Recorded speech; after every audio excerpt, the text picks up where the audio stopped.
Real English Talk. Hey everyone, welcome back to Real English Talk, the podcast where two friends have real, natural conversations in everyday English. I'm Tom. And I'm Jessica. Tom, quick question before we start. If someone asks you to do something you really don't want to do, what do you say? Honestly, I probably say yes, feel resentful about it for a week, and then wish I'd said no from the beginning. Which is exactly why today's topic is so important. Today, we're talking about the art of saying no, how to decline requests, set limits, and protect your time and energy without being rude or burning bridges. And we'll be sharing real phrases you can use in English, at work, with friends, in social situations. Because saying no politely is genuinely one of the most useful skills you can have. In any language, let's get into it. Let's start with the big question. Why is saying no so hard? Because intellectually, we all know we should be able to do it, but in the moment, it feels almost impossible. I think it comes down to fear. Fear of disappointing someone, fear of seeming selfish or unhelpful, fear of damaging the relationship. Most people would rather be uncomfortable themselves than make someone else feel bad. That's so true. And I think there's also a cultural element. In some cultures, saying no directly is considered quite rude. You're expected to find indirect ways to decline, or just agree, and then quietly not follow through. Which actually creates more problems in the long run. If you say yes but mean no, people can't trust what you say.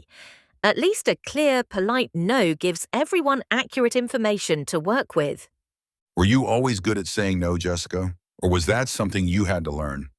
Definitely had to learn it. I was a classic people pleaser in my 20s. I said yes to everything: extra work, social events I didn't want to go to, favors that took up my whole weekend. And I was exhausted all the time. What changed? I had a moment where I realized every yes is a no to something else. Every time I said yes to something I didn't want to do, I was saying no to my own time, my own priorities, my own rest. That's a really powerful reframe. You're not just saying no to them, you're saying yes to yourself. Exactly. And once I started thinking about it that way, saying no felt less selfish and more like self-respect. I still struggle with it, honestly. Especially at work. There's this pressure to always seem available and willing. Saying no to your manager or a colleague feels risky. That's such a common feeling. And we're going to talk about exactly how to handle those situations. Because there are ways to say no professionally that actually increase people's respect for you rather than damage it. Okay, let's get practical. Work situations first. Your manager comes to you and asks you to take on another project. You're already overwhelmed. What do you say? The key is to never just say no bluntly. You acknowledge the request, explain your situation honestly, and offer an alternative where possible. For example, I really want to support this project. Right now, I'm at capacity with X and Y. Could we discuss which one to prioritize, or is there a later timeline that would work? So you're not saying no to the project. You're saying no to the timeline or the workload and inviting a conversation. Exactly. And that's much easier for the other person to receive. You're being collaborative rather than just shutting the door. What about when a colleague asks for help and you genuinely don't have time? Something like, I wish I could help right now, but I'm on a tight deadline today.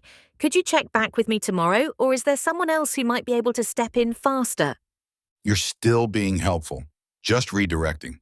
You're not leaving them stuck, you're giving them options. Right. And I think one of the most professional things you can do is be honest about your capacity.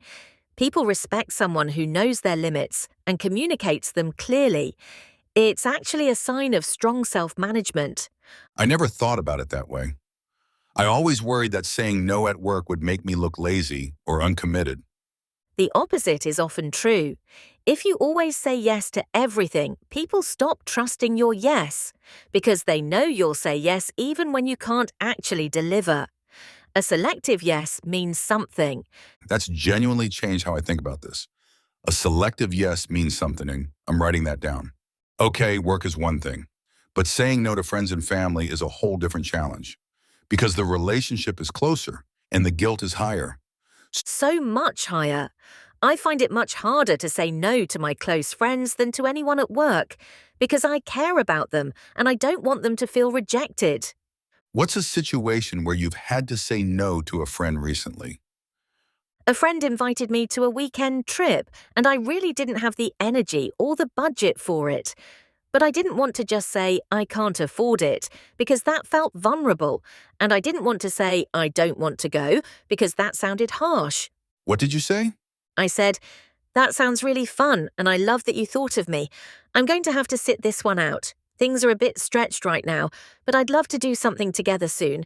Can we plan a day trip instead? That's really good. You validated the invitation, you were honest without oversharing, and you immediately offered an alternative so she didn't feel rejected. And she was completely fine about it. I think we often catastrophize how people will react to a no. Most reasonable people accept it gracefully if you're warm and genuine about it. What about when someone keeps pushing after you've already said no? Because that happens too. That's where you have to hold your ground calmly. You don't need to justify yourself more just because someone pushes back. A simple, I really appreciate you asking, but my answer is still no, is completely acceptable. You don't owe anyone an explanation beyond what you're comfortable sharing. Exactly. No is a complete sentence. You can be kind about it, but you don't have to justify it endlessly. What about taking a rain check? I feel like that's a really useful phrase in English. One of the most useful. Can I take a rain check? Means I can't do this now, but I'm open to doing it another time. It softens the no by keeping the door open for the future. Perfect for social situations where you want to decline without seeming disinterested. Okay, let's do something practical. Let's go through some real phrases people can use to say no politely in English. Ready? Ready? Starting with the softest ones, for when you want to be very gentle. I appreciate you thinking of me, but I'm going to have to decline. Very polite, no explanation needed. That sounds great, but it's not going to work for me right now. This one is good because right now implies it's about timing, not a permanent no.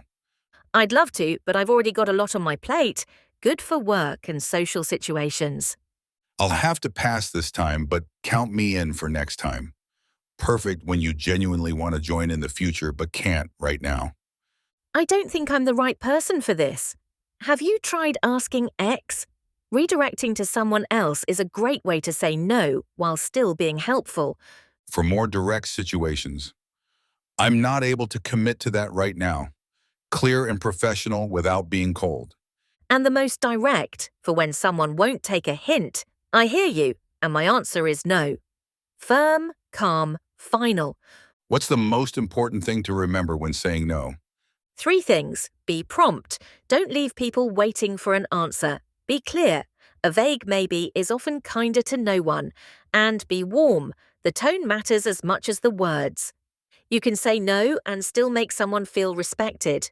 Prompt, clear, and warm. That's the formula. And I think the last thing I'd add is practice. Saying no gets easier the more you do it. The first few times feel uncomfortable, but like any skill, it gets more natural over time. Completely agree. And here's the thing, when you get better at saying no, your yes becomes more meaningful. People know that when you say yes, you really mean it. That's a gift to everyone around you.